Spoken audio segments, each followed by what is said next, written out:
Thank you, everyone, for actually giving me your time. And this is really the summary slide that I would like to bring across over to everyone, is that we are in the city of San Diego available to share with you 911 data. And I want to explain to you where actually our 911 data flow and also the importance of it and the changing landscape that's going with it. Now, my name, again, is Adel Al-Marshad. I'm an emergency medicine physician from the School of Medicine and also from the emergency department. I specialize in clinical informatics, which is really the application of big data in the encounter between the patient and the physician. In addition, that I do system-wide approach to healthcare affecting a large footprint of 3.5 million inhabitants around the San Diego County. In addition to this, I do some work with the West Health with an overarching vision of actually lowering the cost of healthcare and supporting some of their initiatives. 400,000 Americans are going to experience sudden cardiac arrest. There's about 1,000 of them actually today. Only actually less than 10% are actually going to be able to survive it.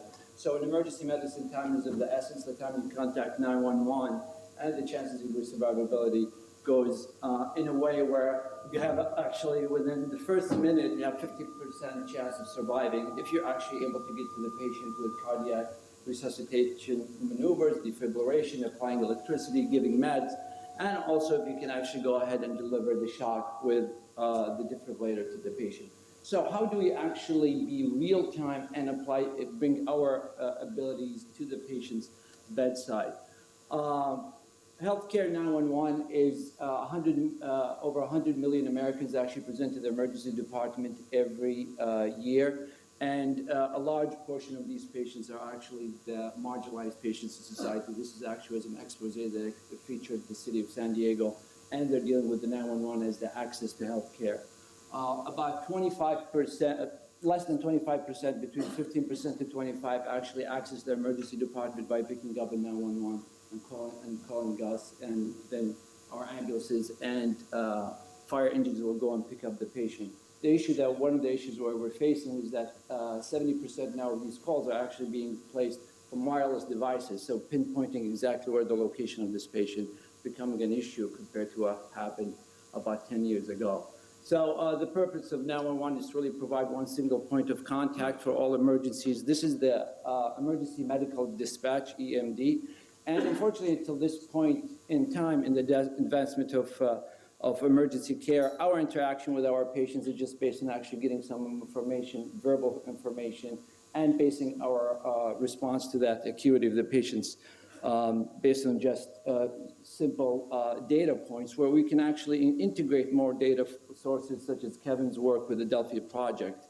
We would like to preserve our resources and prevent unnecessary lights and sirens, which actually come with their own associated mortality and morbidities. This is our San Diego Emergency Medical Services. We've formulated about 450 paramedics, 650 firefighters, and over 100 lifeguards.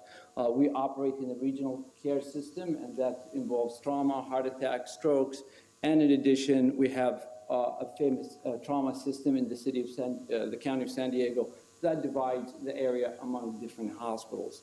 So our goal is how are we going to go into the integration of our EMS system with the healthcare reform, and how could we actually bring big data to enable us to be, instead of responsive to emergencies as they occur, to go into a more proactive role. So the EMS data sources actually are developed from telephones. There are actually 200 million calls that are done annually in the United States to 911. There's the issue of call taking and dispatch. Those are the people actually found in the police departments and fire communication departments who actually answer the question. Developing the clinical decision support becomes an issue for us. We're actually doing poorly on that. And then the electronic patient care report, which is actually documented by the paramedic, and also once the patient arrives to an emergency department. So here's a figure that shows you the flow of the data from the 911 to the primary safety access point, which is you pick up the phone, it goes through routing from different towers, then it goes to the assigned areas for the primary safety access point for the police.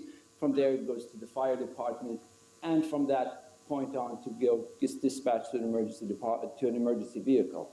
Now, during this time, the variability in time could actually go between seconds to actually minutes, especially with the advent of the problems with allocating correct location of 911 originating sites. These are the, again, sources in a different figure, which shows you the nursing triage data. This is the information that's actually collected by an outside source that's actually fed into the 911 system. You have the computer-aided dispatch, which is the interface that actually brings all this data with the person taking the call, the electronic patient care report, and also coupled in with hospital emergency department. It's similar to what we do with the Beacon Health Information Exchange, which is taking all the electronic medical records from several emergency departments and bringing them together.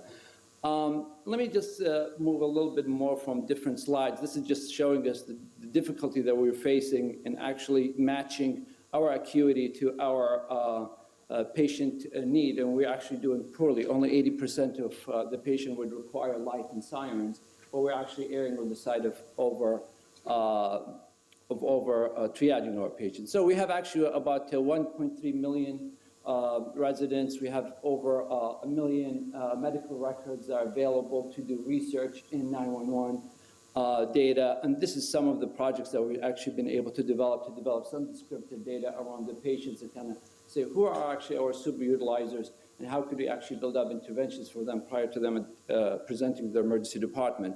The next question is, we know that some of these patients who call for chest pain and shortness of breath who are actually going to be presenting again with a cardiac arrest and going to be out of those 9 out of 10 patients who are actually going to be dying.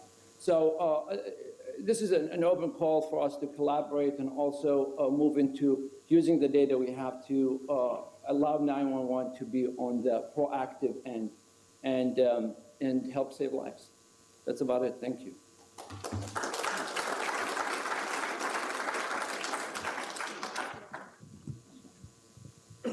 We have time for a question or two from the audience.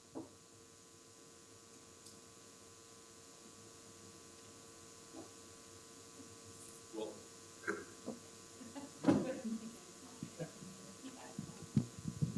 Yeah, sure. I'll blow people's ears out if I use them.